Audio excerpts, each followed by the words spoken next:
She stole her cousin's destiny, then went mad.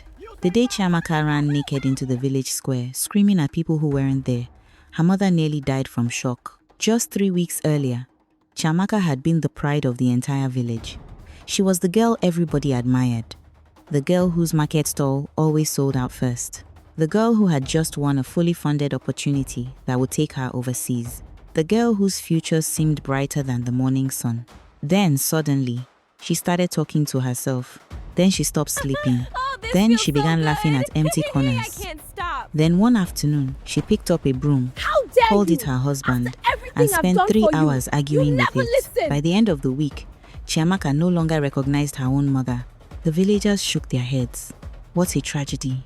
Such a promising girl. Who could have done this? But while Chiamaka wandered the roads barefoot, another person was quietly enjoying her new life. Her cousin, Ugochi. The same cousin Chiamaka trusted. The same cousin she loved. The same cousin who had smiled while accepting the beautiful dress Chiamaka gifted her. A dress that never reached a wardrobe. A dress that was secretly taken to a native doctor. A dress that carried more than fabric. It carried destiny. And after the ritual was completed, everything changed. The opportunity that belonged to Chiamaka suddenly found its way to Ugochi. The sponsors who once wanted Chiamaka became interested in Ugochi. The wealthy men who once praised Chiamaka now noticed Ugochi. The blessings followed her. The favor followed her. The opportunities followed her.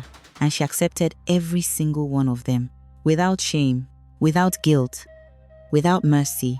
Whenever people asked questions, she simply smiled. I've always been talented.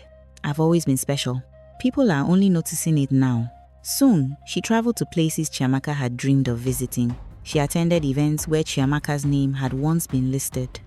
She shook hands with important people. She wore expensive clothes. She gave interviews.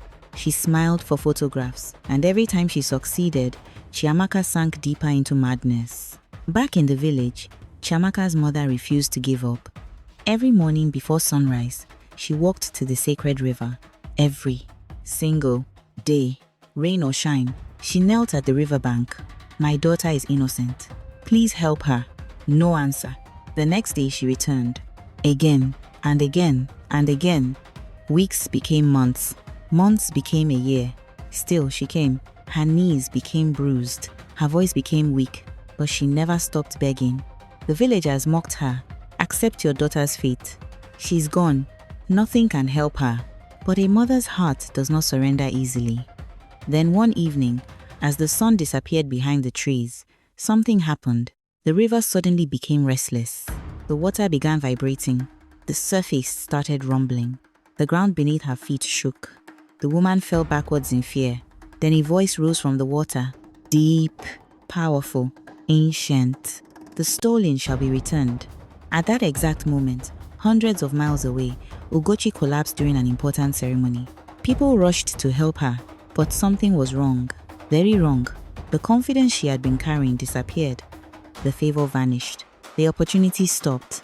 The people around her suddenly saw a different person. Contracts began failing. Doors started closing. Everything she had taken began slipping away. And as her fortune disappeared, Chiamaka slowly returned. The madness lifted. Her mind cleared. She recognized her mother again. She remembered her name. She remembered her life. When she finally learned what had happened, she cried for days. Not because of the opportunities she had lost, not because of the years that had been stolen, but because the person responsible was someone she loved. Her own cousin. Meanwhile, Ugochi returned to the village with nothing.